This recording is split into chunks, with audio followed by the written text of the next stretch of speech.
So this is one factor which will help us to consolidate.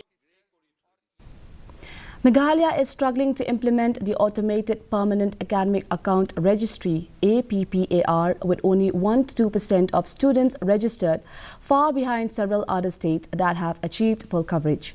APPAR, part of the One Nation, One Student ID initiative under the National Education Policy 2020, enables students to have a unique ID for seamless access and transfer of academic records.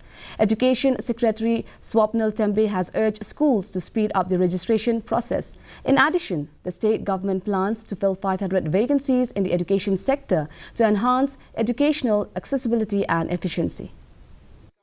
This is very important that in the country, this Apaar ID, every student is supposed to have a Apaar ID, and this Apaar ID will continue even in college. So when you transfer from one school to another school, this Apaar ID will be required.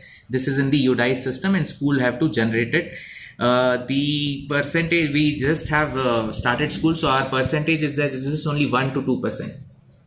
So we have asked them to push for this. We have also shared with them how these opening permissions are to be issued, how recognition is to be issued to the schools, and we have to expedite all the pending cases which are there.